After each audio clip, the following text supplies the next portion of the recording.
아버지께 참되게 예배하는 자들은 영과 진리로 예배할 때가 오나니 곧 이때라. 아버지께서는 자기에게 이렇게 예배하는 자들을 찾으시느니라. 하나님은 영이시니 예배하는 자가 영과 진리로 예배할지니라. 아멘. 예수 그리스도의 십자가와 부활의 신앙 고백 위에 하나인 공교회가 세워졌습니다. 한 형제요 자매된 우리가 그 믿음을 따라 세번역 사도신경으로 우리의 신앙을 고백하겠습니다. 나는 전능하신 아버지 하나님 천지의 창조주를 믿습니다. 나는 그의 유일하신 아들 우리 주 예수 그리스도를 믿습니다.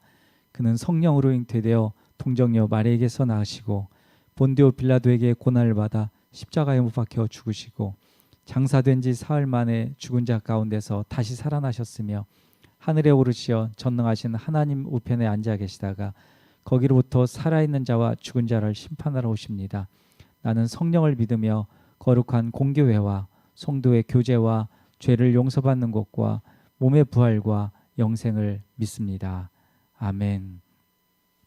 예, 우리 함께 찬송가 2장 함께 부르도록 하겠습니다. 먼저 88장 내 진정 사모하는, 그리고 이어서 382장 너 근심 걱정 말아라 함께 찬송으로 주님 앞에 영광 돌리겠습니다.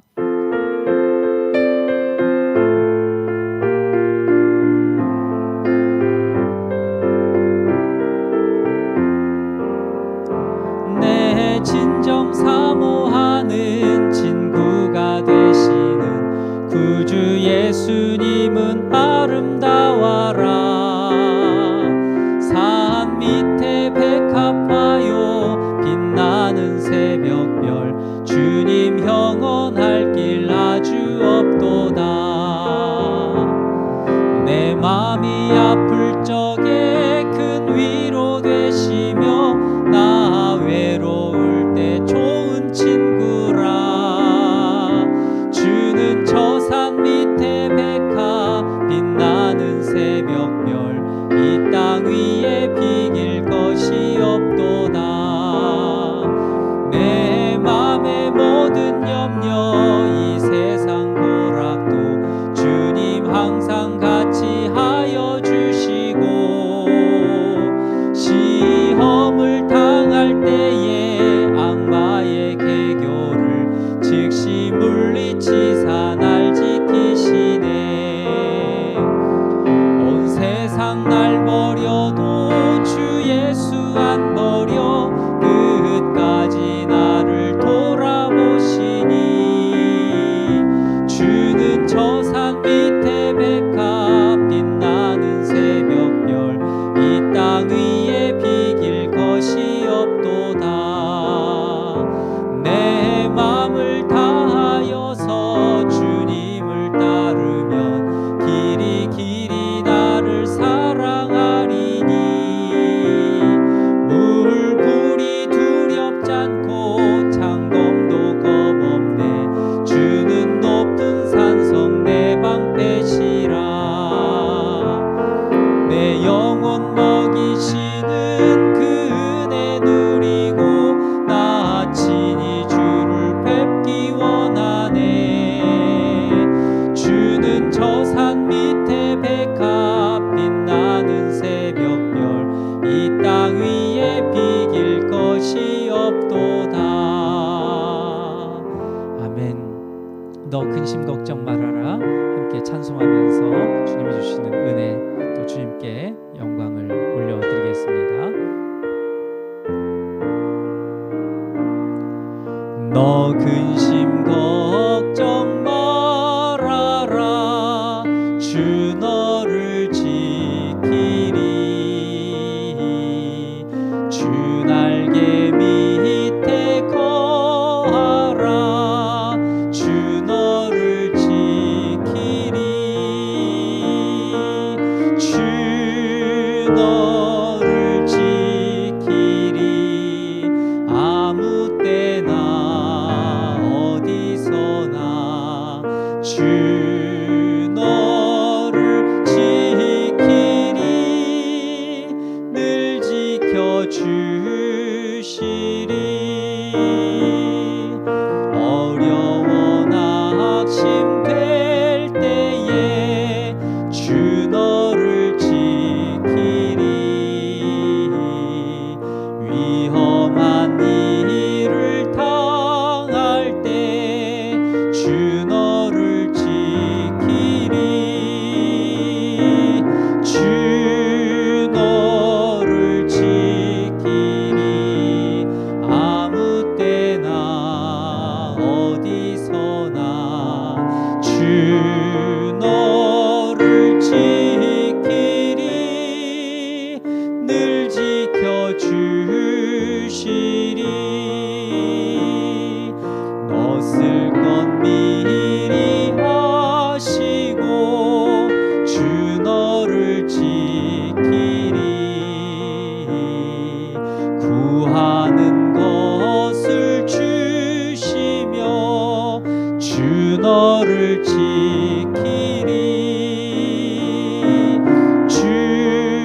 너를 지키리.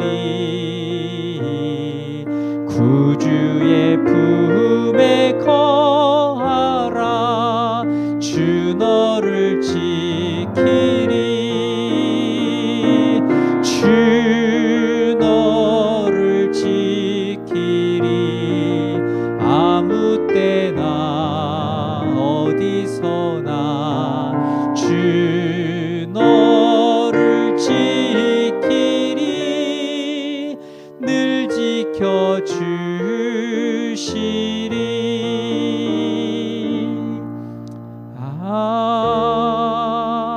아멘. 아멘. 오늘 함께 우리 공동 기도문으로 주님 앞에 기도 올려드리겠습니다. 우리 주의 보좌는 예로부터 견고히 섰으며 주의 영원부터 계신 하나님 아버지, 우리가 주님을 예배하기 위하여 지금 이곳에 있습니다.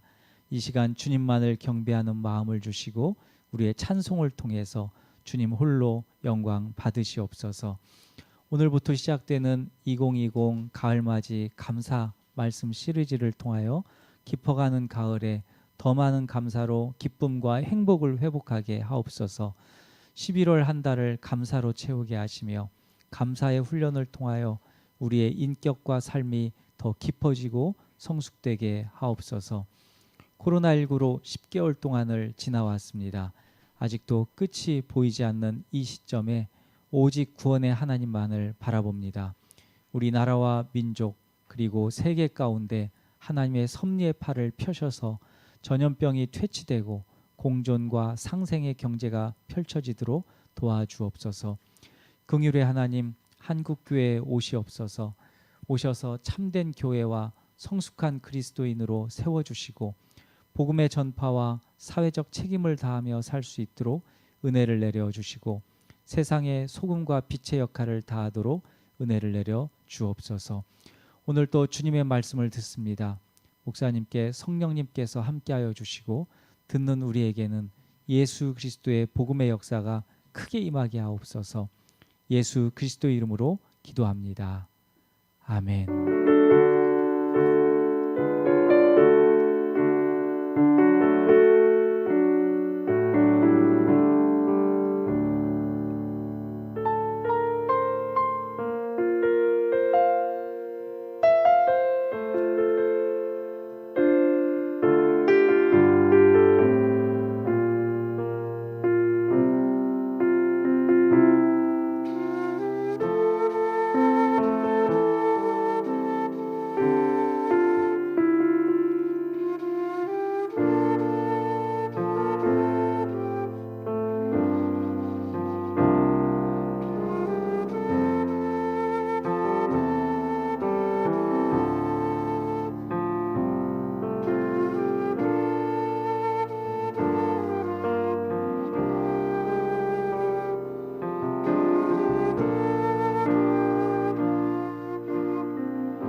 박수하면서 우리 주님 앞에 영광 올려드리겠습니다.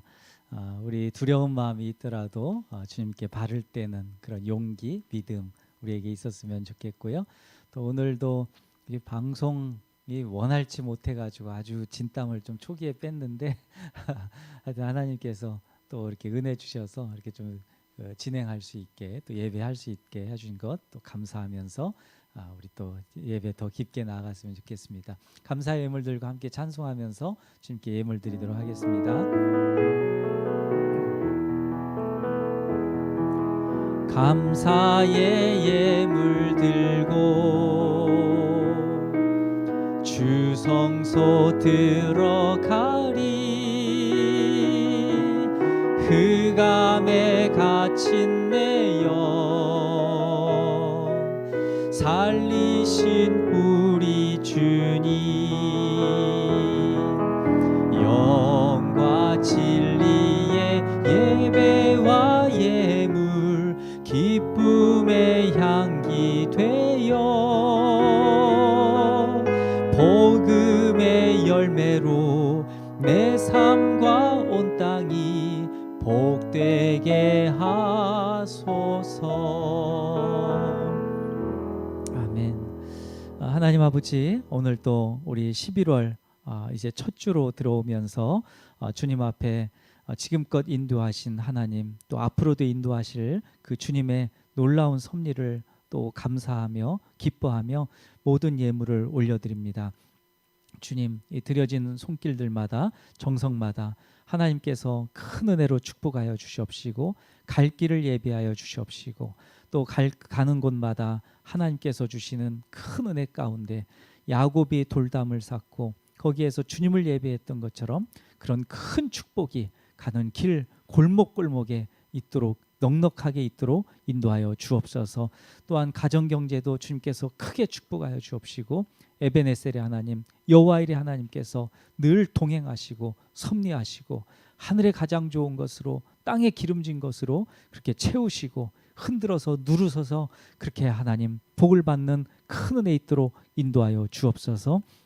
특별히 자녀들 가운데도 큰 은혜 내려 주시옵소서. 가정 가문 대대로 주님께서 믿음의 가문으로 믿음의 손주들로 그렇게 축복하여 주셔서 하나님 주님께서 창세기에 말씀하신 대로 생육하고 번성하여 땅에 충만하고 땅을 또 정복하는 땅을 아름답게 하는 그런 도구가 될 수 있도록 큰 은혜로 축복해 주옵소서.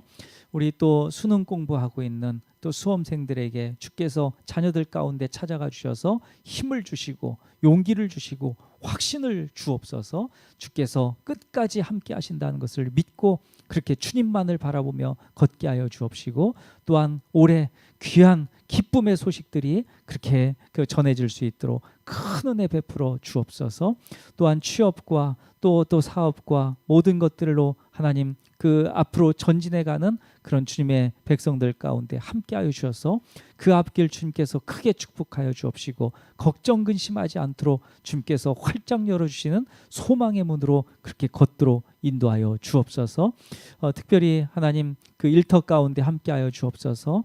천군 천사로 지켜주시고 늘 돌보시고 안전하게 하시고 늘 위로하여 주옵시고 돕는 손길들로 통하여서 고뇌하고 고민하는 모든 문제들이 해결받게 하여 주옵시고 또 하나님 고뇌하고 마음 쓰면서 땀 흘리면서 수고하며 애쓴 모든 것들이 하나님이여 30배 60배 100배의 결실을 얻어 그렇게 소산으로 돌아올 수 있도록 인도하시고 그런 아름다운 소선 때문에 기뻐하고 행복해할 수 있게 하시며 또한 하나님 그렇게 아름답게 걸어가는 그런 모습을 통하여서 많은 사람들이 하나님이여 많은 사람들로부터 존경을 받게 하시고 또 인정받는 그런 귀한 일터 될 수 있도록 큰 은혜 내려 주시옵소서. 이렇게 주신 많은 은혜로 또한 우리만 잘 사는 것이 아니라 오늘 또 어려운 이웃들을 향하여서 우리가 나누고 베풀 수 있도록 인도하시고 우리가 또한 나누고 베풀며 섬길 때 그들을 봉사할 때 하나님 주님께서 채우신다는 것을 믿고 그렇게 확신하며 그렇게 넉넉하게 인색하지 않도록 인도하여 주옵소서. 이렇게 주님 말씀 따라 걸어가는 주님의 백성들 가운데 말라긴 나 말씀처럼 너희 땅이 아름다워짐으로 모든 이방인들이 모든 열방이 복되다 하리라는 그 말씀이 일평생 동안 이루어지게 하시고 하나님 믿지 않았던 사람들이 예수 믿고 천국 백성 됐고 구원 얻어서 새 삶을 사는 그런 귀한 은혜 일어날 수 있도록 축복하여 주옵소서. 그렇게 인도하실 것을 강하게 믿으며 예수 그리스도의 이름으로 기도합니다. 아멘. 우리 새봄 가족 여러분, 정말 이 가을에 주님의 은혜가 강하게 또 깊게 충만하게 임하기를 간절히 축복합니다. 오늘 특별히 2020년 가을 감사맞이 이렇게 하면서 제가 4번의 말씀 시리즈를 또 이렇게 시리즈로 말씀을 전하려고 합니다. 추수감사주일이 이제 셋째 주일인데 11월 셋째 주일인데요. 추수감사주일만 우리가 감사를 생각하는 것이 아니라 이 추수감사절이 오기 전 지금 이제 첫째 주고요. 이제 둘째 주 그리고 추수감사절 그리고 한 주 더 나아가서 추수감사절 그 다음 주일까지 넉 주를 우리 감사에 대한 것들을 기억하며 그렇게 말씀을 함께 듣고 또 우리 마음 가운데 적용하는 그런 시간 됐으면 좋겠습니다. 그리고 또 한 가지는 우리 지금 이제 이 실시간 예배를 하다 보니까 다 세팅을 해놓고 다 점검을 했는데도 하여튼 막상 또 시작하면은 뭔가 좀 어려움들이 있어요. 하여튼 그런 정말 고민들이 있는데 하여튼 그런 고민들 가운데 함께 기도해 주시고 하여튼 양해해 주시고 또 함께 이렇게 기쁨으로 또 배려하시면서 참여해 주시는 것 참 감사합니다. 우리가 좀 마음을 합해서 이런 부분들 좀 기도해 주시고요. 이 어떤 기술적인 스킬들도 좀 노하우들도 좀 생길 수 있도록 같이 좀 조언도 해주시고 또 기도해 주시면 감사하겠습니다. 자, 그러면 우리 함께 좀 축복하는 시간 갖겠습니다. 멀리 우리 떨어져 있지만 가정에 계신 또 예배하는 그 처소에서 예배하는 우리 형제 자매들에게 하나님의 축복이 함께 하시기를 함께 축복하며 찬양하십시다. 하나님의 사랑이 당신의 삶 가운데 가득하기를 축복합니다. 하나님의 은혜가 우리 가운데 가득하길 기도합니다. 아멘. 우리 하나만 더 말씀드리고 우리 예배하는데요. 오늘 하여튼 임시 복구로 이렇게 자막하고 이제 인도자 얼굴 화면 이렇게 나오게 되는데 이게 동시적으로 나오는 것은 좀 어려워요. 지금은 상황이 그걸까지 해결하려면 좀 어렵기 때문에 이해해 주시고 함께 예배해 주셨으면 감사하겠습니다. 오늘 성경 말씀 함께 봉독합니다. 요한복음 4장 19절에서 26절 말씀입니다. 요한복음 4장 19절에서 26절 신약성경 148쪽에 있습니다. 다 찾으신 줄 알고 자막에도 말씀이 나오니까요. 함께 합독하고 마지막 26절 합독하고는 아멘으로 함께 화답하도록 하겠습니다. 여자가 이르되 주여 내가 보니 선지자로소이다. 우리 조상들은 이 산에서 예배하였는데 당신들의 말은 예배할 곳이 예루살렘에 있다 하더이다. 예수께서 이르시되 여자여 내 말을 믿으라. 이 산에서도 말고 예루살렘에서도 말고 너희가 아버지께 예배할 때가 이르리라. 너희는 알지 못하는 것을 예배하고 우리는 아는 것을 예배하노니 이는 구원이 유대인에게서 남이라. 아버지께 참되게 예배하는 자들은 영과 진리로 예배할 때가 오나니 곧 이때라. 아버지께서는 자기에게 이렇게 예배하는 자들을 찾으시느니라. 하나님은 영이시니 예배하는 자가 영과 진리로 예배할지니라. 여자가 이르되 메시아 곧 그리스도라 하는 이가 오실 줄을 내가 아노니 그가 오시면 모든 것을 우리에게 알려주시리이다. 예수께서 이르시되 내게 말하는 내가 그라 하시니라. 아멘.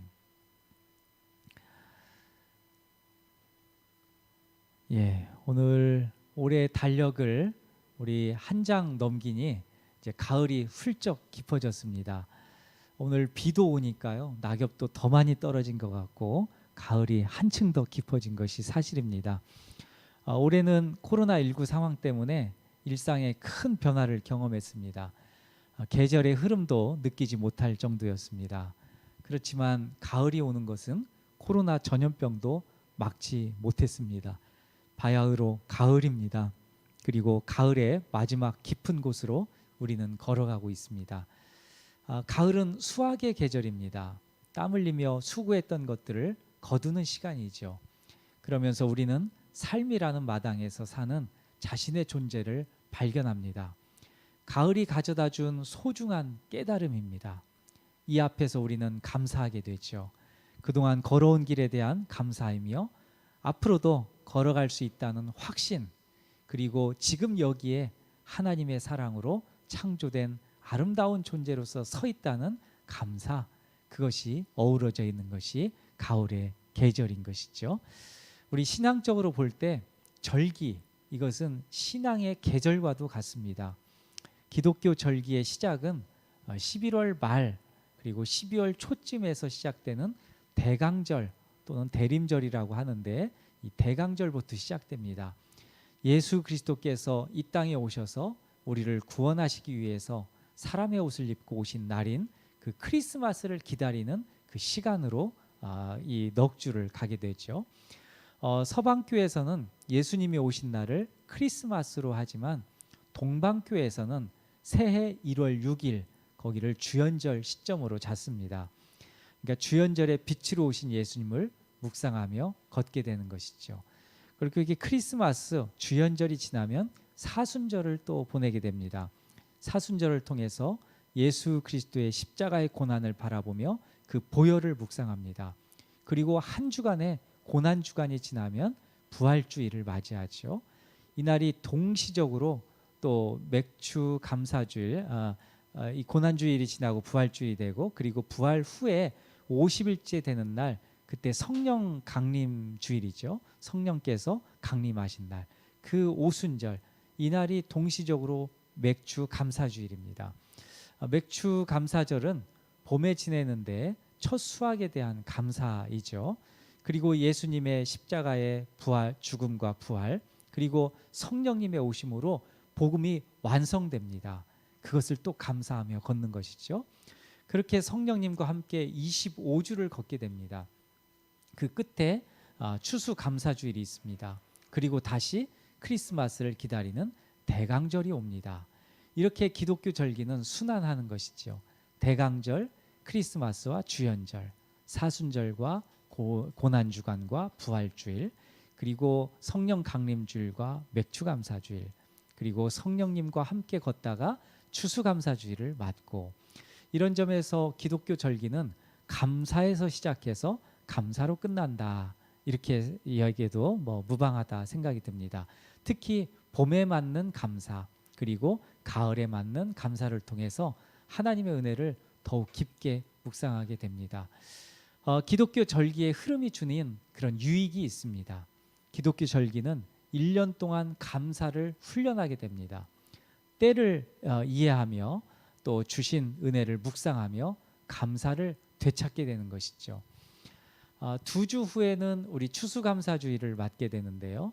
추수감사주일을 바라보며 4번의 가을 감사맞이로 말씀을 전하려고 합니다. 11월 한 달 동안 잊고 살았던 감사를 되찾으며 다시 또 감사의 삶으로 돌아가시기를 바랍니다. 감사를 잃어버리면 삶이 불만과 불만족으로 가득 찹니다. 정신 건강은 물론 육체적인 건강에도 해가 됩니다. 그러나 감사를 되찾으면 생명을 얻습니다. 생명만이 아니라 몸도 건강해집니다. 그래서 감사를 훈련해야 합니다. 좋은 일은 말할 것도 없고 안 좋은 일에도 감사를 훈련해야 합니다.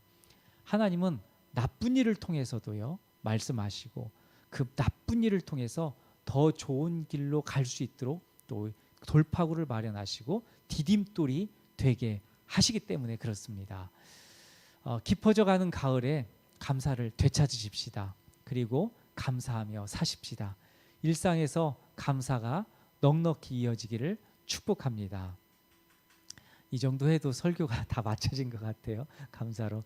근데 오늘 뭐 본문이 있으니까 조금 더 감사에 대한 이야기를 조금 더 하겠습니다. 그리스도인은 감사를 통해서 하나님을 만납니다. 사람이 자신을 사랑으로 창조하신 그 창조주 하나님을 만나는 것보다 더 감사한 일은 없습니다. 하나님을 만난 사람들은 은혜를 받고 믿음으로 구원을 받습니다. 신앙생활에서 하나님을 가장 직접적으로 만나는 것이 예배입니다. 예배를 통해서 직접적인 하나님과의 교제가 이루어집니다. 예배하는 것이 감사이며 감사하며 또 예배해야 합니다. 그리고 예배와 감사는 일상과 이어져야 합니다. 예배, 감사, 일상. 이렇게 볼 때 감사는 예배와 일상을 잇는 중요한 다리, 가교 역할을 합니다. 브릿지 역할을 하죠. 그러니까 감사가 떠나면 온전히 예배할 수 없습니다. 감사를 잃어버리면 일상이 만족과 행복으로 이어질 수 없습니다. 감사가 회복되어야 하는 중요한 이유가 여기 있습니다. 감사가 예배와 일상의 다리라는 것이죠. 오늘 성경에는 한 사람의 여인이 나옵니다. 이 여인에게는 채워지지 않는 갈증이 있었습니다. 크게는 두 가지인데 하나는 삶에 대한 갈증입니다. 이 여인은 너무 뜨거운 열기 때문에 아무도 움직이지 않는 한낮에 우물가로 나왔습니다. 우물가에서 한 만남이 이루어집니다. 바로 예수님과의 만남입니다. 예수님은 그 여인에게 이런저런 이야기를 꺼내셨어요. 그러다가 예수님은 그 여인의 남편 이야기를 불쑥 꺼냅니다. 여인은 굉장히 당황했을 거예요. 그리고 당혹해합니다. 남편이 5 있었고 지금 있는 남편도 사실상은 동거인일 뿐이기 때문에 그렇습니다. 우물가로 나온 여인은 남편이 여럿인 것으로 보아 삶이 안정되지 않았던 것이 분명합니다. 그 여인의 삶은 항상 불안에 시달렸을 것입니다. 과거를 향한 후회도 많았고 사연도 많은 그런 여인이었을 것입니다. 미래에 대해서도 희망적이지 않았을 것이 뻔합니다. 당연히 현재의 삶은 불만족스럽고 불안정했을 것입니다. 삶에 대한 갈증을 해소할 길이 없는 여인이었습니다. 우리도 누구에게도 말할 수 없는 그런 비밀스러운 고민을 하나둘씩 갖고 삽니다. 평상시에는 그 고민이 저 깊은 곳에 내려앉아 있지만 불쑥불쑥 올라올 때면은 일상이 흔들릴 정도로 심각해지기도 합니다. 우물가에 나온 여인에게 그 고민은 남편 6이라는 것으로 귀결되지만 우리의 삶에도 남편 6과 같은 의미의 고민들이 분명히 있습니다. 성경에서 그 숫자는 굉장히 중요하게 이렇게 의미적으로 다가오게 되는데 6이라는 숫자 그리고 7이라는 숫자 이거 하나밖에 차이 나지 않지만 6과 7은 굉장히 많이 다릅니다. 성경에서 7은 완전한 숫자 그러니까 충만이라고 할 때 7이라는 숫자를 쓰거든요. 그러니까 모든 것이 다 갖추어져 있는 그 상태, 그 존재 그것을 얘기할 때 7이라는 숫자를 쓰거든요. 근데 6이라는 숫자는 부족한 숫자예요. 그러니까 하나 차이인데 그 한 끗 차이인데요. 너무 부족해서 7에 도달할 수 없는 도저히 도달할 수 없는 그 불충분의 세계 그런 존재 그런 상태를 6의 숫자로 표현합니다. 여인의 숫자가 그것이죠. 그리고 여인이 함께했던 5 남편 그 사람들의 숫자가 6이죠. 우리의 삶에서도 6으로 끙끙대는 경우가 있죠. 그 불충분한 숫자, 그 불충분한 상태, 그 고민들은 감사의 길을 막습니다. 우려와 불안으로 일상을 몰아세우죠. 우리는 그런 고민들로 감사의 다리를 건너지 못합니다. 감사의 다리가 없으면 예배와 일상이 흔들립니다. 시편에서도 감사하며 예배의 성소로 가라고 했습니다. 감사의 다리가 없으면 예배하면서 잡념에 시달리게 됩니다. 감사가 없으면 그래요. 예배하면서 이 잡념 때문에 예배가 온전히 안 됩니다. 감사의 다리가 무너지면 일상은 불만과 불안으로 가득 차게 됩니다. 감사가 중요한 이유가 여기에 있습니다. 우물가에 나온 여인도 감사를 잊은 지 오래되었을 것입니다. 이 여인이 가진 다른 또 하나의 문제는 신앙생활에 대한 갈증이었습니다. 우물가로 나온 여인은 뜻밖의 예수님을 만났고 제법 말이 통한다고 생각했던 것 같아요. 그래서 여인은 그동안 해결하지 못하고 있었던 신앙생활에 대한 고민도 예수님께 물었습니다. 예배 장소에 대한 것이었는데요. 유대인들은 예루살렘에서 예배합니다. 해발 800m 그 높은 고지에 있었던 예루살렘 성전, 거기를 시온산으로 불려졌던 곳이기도 하죠. 반면에 우물가로 나온 여인의 민족인 사마리아 사람들은 그리심산에서 예배했습니다. 그리심산은 이스라엘에서 가장 아름다운 산으로 손꼽히기도 합니다. 더 중요한 사실은 모세가 유대 민족을 축복할 때 이 아름다운 그리심산에서 축복했습니다. 그렇기 때문에 그리심산은 단순한 산이 아니라 축복의 산으로 믿어온 것이죠. 유대 민족과 사마리아 민족이 서로 사이가 벌어지고 갈라서고 서로 첨예한 대립 관계로 이렇게 이어지자 유대 민족은 시온산에 있는 예루살렘에서, 그리고 사마리아 민족은 그리심산을 자신들의 예배의 성지로 굳혔습니다. 우물가에 만난 여인의 우물에서 만난 여인의 말에 대하여 예수님의 대답은 다음과 같습니다. 21절 말씀이 그것인데요. 21절 말씀 제가 한번 봉독해 드릴 테니까 들어보십시오. 예수께서 이르시되 여자여 내 말을 믿으라.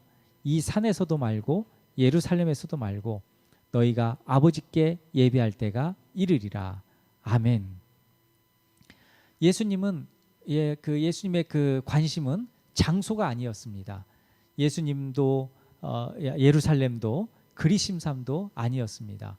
장소는 제쳐놓고 때에 대한 것이었습니다. 예수님은 지금이라는 시간에 많은 관심을 가지셨습니다. 우리 23절, 오늘 본문에 23절 말씀도 있는데 그 말씀도 제가 한번 읽어드릴 테니까 한번 들어보십시오. 아버지께 참되게 예배하는 자들은 영과 진리로 예배할 때가 오나니 곧 이때라. 아버지께서는 자기에게 이렇게 예배하는 자들을 찾으시느니라. 아멘. 유대인에게 예루살렘은 심장부였습니다. 그곳에 하나님이 임재하신다고 믿었습니다. 그러나 지금 예수님은 예루살렘에도 그리심산에도 관심이 없으십니다. 지금 여기 우물가에 계십니다. 우물가에서 깊은 갈증에 시달리는 물을 깃는 여인 옆에 임재해 계십니다. 예수님과 대화하고 있는 여인에게 있어서 우물가는 생존 문제를 해결하러 나오는 일상이었고 풀리지 않는 신앙 문제로 고민하는 삶의 마당이었습니다. 2020년 올해는 코로나19 전염병이 모든 것을 바꾸어 나왔습니다. 코로나19로 나온 말이 있는데 이렇게 한번 정리해 보면은 굉장히 많은 말이 나와 있는데요. 온택에서 언택으로, 그리고 오프라인에서 온라인으로, 또 대면에서 비대면으로, 또 밀접 접촉에서 거리두기로, 또 보이는 세계에서 보이지 않는 세계로, 대그룹에서 소그룹으로, 대형화에서 소형화로, 개별화에서 네트워크로, 이렇게 개념이 완전히 바뀌어 버렸습니다. 우리 일상이 바뀐 건 뭐 말도 할 수 없고요. 이런 개념, 이렇게 바뀐 일상은 우리 삶에 직접적으로 연결되어서 영향을 끼치고 있습니다. 우리 일상만이 아니라 교회적으로도 큰 고민에 빠졌습니다. 2월부터 본격화된 이 사회적 거리두기, 이것은 예배를 온라인 예배와 비대면 예배로 바꾸어 놓았습니다. 그렇게 10개월이 흘렀습니다. 한 목사님과 이번 주 오면서 코로나19에 대한 이 예배 상황에 대해서 이렇게 말씀을 나눌 기회가 잠깐 있었는데, 우리 교회는 3월 초부터 아프리카 TV로 시작해서 지금껏 8개월을 온라인 예배로 드리고 있다고 하니까 깜짝 놀라시더라고요. 그러면서 그 목사님께서 하신 말씀이, 한국 교회가 본격적으로 온라인 예배에 대해서 논의하고 전환하기 시작한 시점이 5월경이었는데 아유 그렇게 빠르게 그렇게 그리고 아프리카 TV는 당신께서는 그 목사님께서는 접근조차도 할 수 없는 곳인데 그렇게 저렇게 해갖고 온라인 예배를 지금껏 하고 계시냐고 그리고 깜짝 놀라시더라고요. 어쨌든 그 지금도 예배를 어떤 방식으로 드리느냐에 대한 것은 사실 한국 교회에서도 굉장히 논란이고 여전히 고민거리입니다. 그런 점에서 본다면은 우리 교회가 발빠르게 대처했던 것은 사실인 것 같아요. 자화자찬은 아닌데요. 하여튼 우리 교회가 하여튼 그 지금 이 코로나19 사태 이것을 빨리 대안들을 모색해야 되겠다라는 차원에서 우리 교회 가족들이 하여튼 어떻게 보면 함께 마음을 함께 해주셨고 그래서 이렇게 온라인 예배로 빨리 전환할 수 있었다 이렇게 생각이 듭니다. 아무튼 그럼에도 불구하고 여전히 기술적인 문제 해결 오늘도 그렇잖아요. 오늘도 하여튼 땀이 나요. 예배하면서 이게 처음에 뭔가 안정된 마음으로 시작해야 저도 이렇게 안정된 마음으로 찬송도 하고 쭉 가는데 이게 막 안 되고 막 그러면은 항상 막 그게 생각이 들잖아요. 이게 문득 다음에는 이게 될까 해결될까 막 계속 머릿속에서 되뇌이게 되니까 예배 집중하지 못하는 그런 면도 없지 않아 있는 게 솔직한 심정입니다. 아무튼 여전히 기술적인 문제 해결해야 될 것들이 많이 있고요. 노하우를 또 기술적인 스킬들을 쌓아야 되는 것도 우리 교회가 가진 또 현안 중에 하나입니다. 그리고 또 모이는 예배에 대한 갈증을 안고 있는 것도 사실이죠. 일전에 목회 서신을 통해서 말씀드린 바와 같이 코로나19로 인해서 이제는 예전과 같은 방식의 예배를 지속하기는 어려워 보입니다. 이 포스트 코로나19를 우리 여러 가지로 얘기하잖아요. 이후의 시대를 포스트 코로나 그리고 위드 코로나와 함께 살아야 된다 이렇게 얘기하는데, 그러니까 코로나는 어떻게 보면은 좀 그 고유 명사로 그냥 그 코비드19 지금의 코로나 이런 전염병 요것뿐만이 아니라 어떤 전염병의 상징물 그거 크게 의미해서 위드 코로나 이렇게 명명했다 이렇게 생각이 듭니다. 아무튼 이 시대에 맞춰서 더욱 적극적인 대안을 찾아야 되는 게 현실이죠.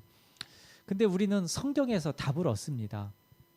저도 오늘 예배를 준비하면서 또 묵상하면서 이런 생각을 했죠. 성경에 다 답이 있는데 그 답이 사도행전 시대다 이렇게 1차적으로 생각이 듭니다. 우선적으로 드는 것이요. 사도행전 시대에는 스데반 집사님이 순교하셨죠. 유대인들의 그 돌에 맞아서 순교하시죠. 그리고 그 기점으로 유대인들은 예수님을 믿는 기독교를 강하게 박해합니다. 결국 예루살렘에 거주하던 그리스도인들은 유대인의 핍박을 피해 흩어져야 했습니다. 유대인의 그 그리스도인들에게 대한 핍박에서 한 가지 의미를 찾을 수 있습니다. 그것은 예루살렘 중심에서 각자의 삶의 예배로 전환했다는 점입니다. 더 이상 예루살렘에서 모이는 예배를 할 수 없었기 때문에 그런 것이죠. 그곳은 박해와 핍박의 장소였고 예수님을 메시아로 믿지 않는 유대인이 장악한 그런 고지가 되어버렸습니다. 예루살렘이 바로 그렇죠. 예수님을 믿는 그리스도인들은 가정이나 소그룹으로 자신의 삶의 터전에서 모여 예배하기 시작했습니다. 이것을 예수님이 예언하신 것처럼 예견이나 하신 것처럼 마태복음 18장 20절에는 두세 사람이 내 이름으로 모인 곳에는 나도 그들 중에 있느니라 라고 말씀하셨습니다. 하나님은 예루살렘에만 계시지 않습니다. 우리가 예배하는 어느 곳이든 주의 이름을 부르는 곳에는 삼위일체 하나님이 오십니다. 심지어 사도 바울은 그 고린도전서 3장 16절에 너희가 하나님의 성전인 것과 하나님의 성령이 너희 안에 계시는 것을 알지 못하느냐라고까지 말씀하셨습니다. 사도 바울에 따르면 우리는 걸어다니는 예배자, 걸어다니는 성전인 셈입니다. 성전은 삼위일체 하나님이 계신 곳입니다. 우리가 바로 성전이고 우리 안에 하나님이 사십니다.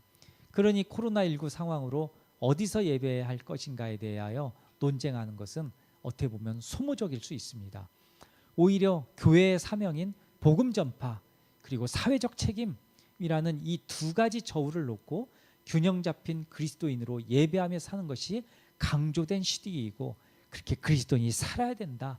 이 삶의 예배, 또 흩어져 사는 그리스도인들의 삶, 그 속에서 일어나는 예배, 그 속에서 일어나는 사회적 책임, 이것이 강조되어지는 시대, 여기를 어떻게 살아야 되는가, 여기에 그 의문을 두고, 여기에 의문을 제기하고 물음을 제기하고 답을 찾는 것이 오히려 더 현명하고 지혜로운 것이라는 것이죠. 어디에서 예배하느냐에 너무 고민하지 마십시오. 지금은 사회적 책임을 다하며 그 신뢰감으로 복음 전파를 위해 기도하고 그 방법론에 고민해야 할 때입니다. 그리고 코로나19 상황에도 예배 방식은 달라졌지만 하나님을 예배하는 것을 멈추지 않고 지속하고 있다는 것에 감사하십시다. 그리고 우리 교회가 여러 면에서 부족하지만 모든 교회 가족들이 한 마음으로 이 일에 동참하고 있다는 것에 다시 한번 하나님께 감사하며 우리 교회 가족들에게도 감사를 드립니다. 코로나19 덕분에 저는 졸지에 유튜버가 되었습니다. 그리고 코로나19 덕분에 지금 지난주까지 진행한 국내와 해외 목사님을 온라인으로 초대하여 말씀을 들을 수 있었습니다. 다 코로나19 덕분입니다. 역설적이지만 코로나19로 인해 감사하는 이유가 여기 있습니다. 그런 점에서 코로나19 상황 때문에 어려워진 것은 맞지만 감사하게 된 것은 무엇인지 우리가 찾아봤으면 좋겠습니다. 어떤 감사거리가 있으십니까? 함께 깊어가는 이 가을에 그 감사를 하나님께 드려보십시다. 삶의 문제는 하나님을 만나야 해결됩니다. 삶의 문제를 해결하려면 하나님께 나아가야 합니다.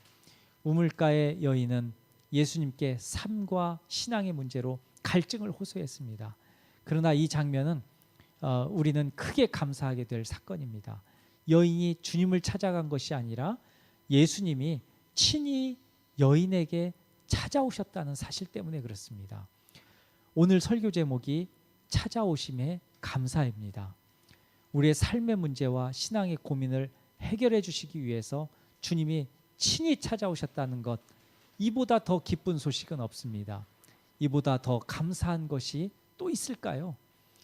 예수님은 우리의 마음을 아십니다. 복잡하고 두렵고 떨리고 불안에 시달리고 다 채워지지 않는 마음을 아십니다.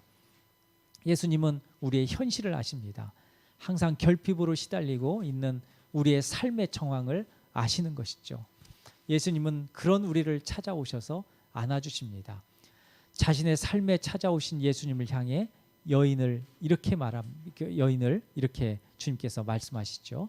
25절 말씀인데요. 제가 한번 읽어드릴 테니까 한번 여인과 예수님의 대화, 그 두 구절인데 그 두 구절을 한번 읽어드릴 테니까 들어보십시오. 25절, 메시아 곧 그리스도라 하는 이가 오신 줄을 내가 아노니 그가 오시면 모든 것을 우리에게 알려주시리이다. 아멘. 이것은 여인이 예수님께 한 말인데요. 이 여인의 말에 예수님은 이렇게 대답하십니다. 내가 그라. 내가 그 메시아고 내가 곧 그 그리스도다. 예수님의 정체를 말씀하시죠. 우리말로 찾아오심이라는 말은 이 찾다 그리고 오다라는 말이 합쳐진 의미입니다. 예수님은 한 사람을 찾는 노력을 다 하셨습니다. 그 사람은 삶의 고민과 신앙의 고민으로 가득 찼던 사람입니다. 그 한 사람이 바로 우리이고 지금 예배하고 있는 나입니다. 그런데 예수님은 그 한 사람의 소재를 파악한 것만이 아니었습니다. 그 한 사람의 소재지 그 한 사람의 삶의 정중앙으로 향하셨습니다. 그 한 사람의 삶의 깊은 곳에 친히 찾아오셨습니다. 찾아오심에 감사. 하나님이 우리에게 찾아오시는 그 구원의 은혜를 바라보며 가을 감사를 맞이하십시다. 주님이 지금 우리를 찾아오셨습니다. 그리고 삶의 문제를 해결해 주시고 구원해 주십니다. 우리의 신앙의 근원적 문제도 해결해 주셨습니다. 하나님을 만나 예배하는 일과 일상 그 가운데 감사가 있습니다. 그 깊은 감사를 마지막 이 가을이 다가기 전에 회복하시기를 축복합니다. 그 깊은 감사를 되찾고 더 많은 감사로 가을을 걷고 찾아오신 주님으로 기쁨과 행복이 넉넉하길 진심으로 축복합니다. 아멘. 예, 우리 함께 찬송하며 나가셨으면 좋겠는데요. 오늘은 특별히 가을이면 우리 함께 불렀으면 좋을 이 가을 이 찬송을 우리 함께 부르며 나갔으면 좋겠습니다. 이 백남석 이분이 작사하시고 현재명 이분이 작곡하신 이 가을 찬송가인데요. 우리 1절과 2절만 있는 찬송가인데 이걸 3절과 4절 제가 좀 더 이 운율에 맞춰서 3절과 4절도 제가 한 번 더 적어봤습니다. 이 3절과 4절까지 함께 이 찬송 부르면서 감사를 다시 회복하면서 나갔으면 좋겠습니다. 함께 찬송합니다.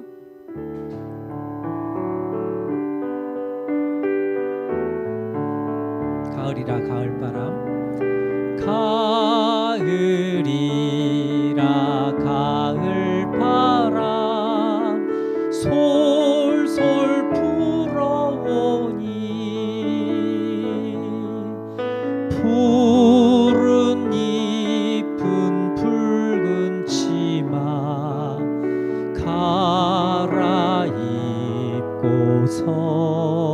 갈아입고서 남쪽 나라 찾아가는 제비 불러 모아 봄이 오면 다시 오라 부탁하누나 가을이라 가을바람 솔솔 불어오니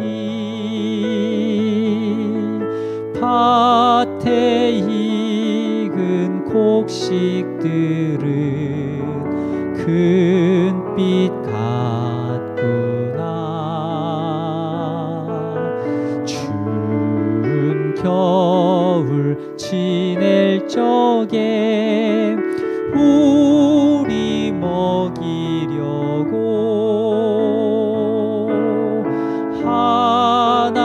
하나님이 보내주신 생명의 양식 가을이라 가을바람 가을이라 가을바람 솔솔 불어오니 고통받는 주의 자녀 지켜주시고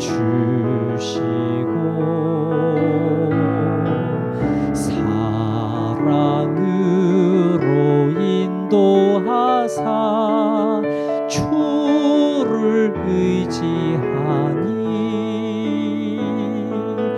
나의 마음 구원으로 기뻐합니다. 한 번 더요. 가을이라 가을바람 가을이라 가을바람 솔솔 불어오니 이미 주신 많은 은혜 찬송합니다.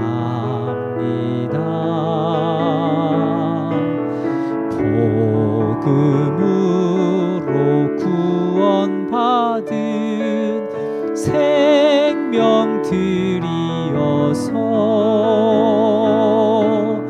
온 세상에 빚진 사랑 널리 전하세.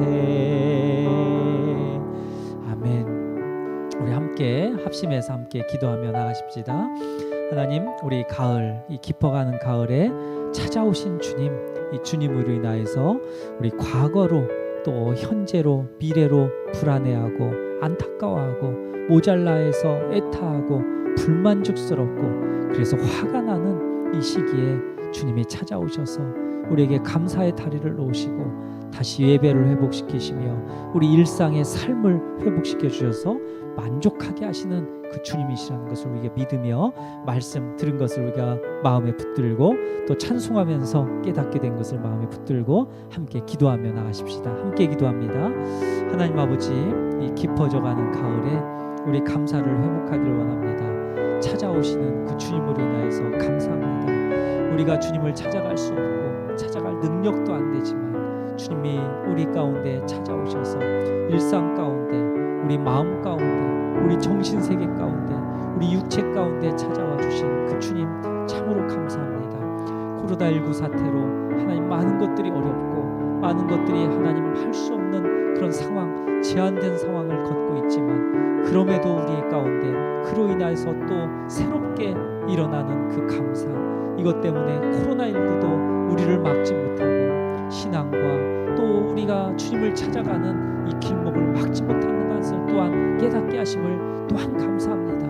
하나님, 그 또 계절이 지나고 그 가을이 오는 것도 또 코로나19 이 전염병이 막지 못했던 것을 우리가 또 깨닫고 또한 감사합니다. 하나님의 섭리 모든 것이 하나님 전염병이 아무리 강한 전염병이 온다 하더라도 막지 못했던 것처럼 우리의 삶에 있어서도 주님이 은혜 주시고 섭리하시는 것 하나님께서 이끌어 주시고 어느 상황 가운데서도 하나님께서 지켜주신다는 것을 다시 한번 믿으며 감사하며 살 수 있도록 인도하여 주옵소서.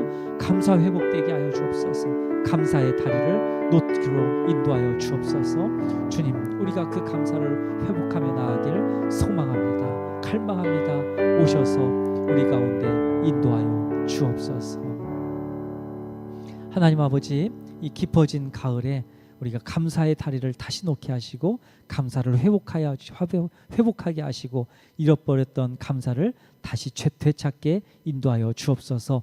코로나19로 하나님 어쩔 줄 몰라 했던 삶이라면 또 우리 인생 과정 가운데 과거로 인하여서 또 현재로 인하여서 미래로 인하여서 어쩔 줄 몰라 하고 화가 나고 분노하고 불안해했던 우리 그 존재라면 이제 오늘 이 시점으로 인하여서 다시 한번 감사를 회복함으로 인하여서 예배가 회복되고 또 일상이 회복되며 감사가 더욱더 많아질 수 있는 우리 모두가 될 수 있도록 우리 세범 가족들이 될 수 있도록 축복해 주옵소서. 예수 그리스도 이름으로 기도합니다. 아멘. 예, 우리 다 함께 마지막 찬송 부르고 축도의 예배를 마치도록 하겠습니다.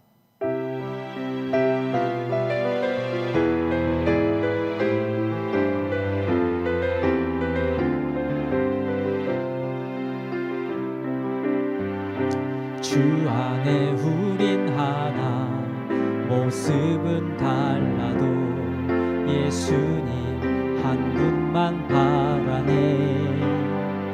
사랑과 선행으로 서로를 격려해 따스함으로 보듬어 가리. 주님 우리 안에 함께 하시니 형제 자매의 기쁨과 슬픔 느끼네. 내 안에 있는 주님 모습 보네. 주님 기뻐하시네. 주님 기뻐하시네. 주님 우릴 통해 계획하시니 부족한 입술로 찬양하게 하시니. 주님 우릴 통해 계획하시니 너를 통해 하실 일 기대해. 아멘. 하나님 아버지, 우리 2020 가을 감사맞이 또 말씀을 또 첫 번째로 우리 듣고 또 말씀에 또 우리 삶을 적용해 봅니다. 하나님, 우리 일상에 감사가 일어나게 하시고 감사가 세워지게 하시고 감사가 회복되도록 인도하여 주옵소서. 또 한 달을 살아갑니다. 11월 한 달, 또 일주일을 살아갈 때, 우리 인생 여정을 살아갈 때 참 아름다운 복들이 넘쳐날 수 있도록 인도하시고, 특별히 이번 한 달 감사로 우리 주님을 맞이할 때 하나님께서 먼저 찾아오셔서 우리의 감사거리가 더 넘치게 하신다는 것을 믿고 나아가게 하여 주옵소서. 어려운 상황 가운데 주님이 찾아오실 것을 믿습니다. 두려운 상황 가운데 주님이 찾아오실 것을 믿습니다. 힘겨운 상황 가운데 주님이 찾아오셔서 힘을 주시고 능력을 주시고 지혜를 주시고 성령의 큰 은혜, 불같은 은혜를 주실 것을 믿습니다. 우리가 그렇게 담대하게 걸어갈 수 있도록 인도하여 주옵소서. 이제는 우리 주 예수 그리스도의 은혜와 하나님의 그 크신 사랑과 성령님의 위로 보호 교통하심이 이제는 감사로 그 다리를 놓아서 예배가 회복되고 일상이 회복되고 또 찾아오신 주님 때문에 더 많이 감사하고 기쁨으로 걸어가기를 소원하고 열망하는 우리 세봄 가족들 머리 위에와 그 가정과 일터과 학교 가운데, 또 우리 세봄 커뮤니티 교회와 한국교회 열방 가운데 이제부터 영원토록 함께 있을지어다. 아멘.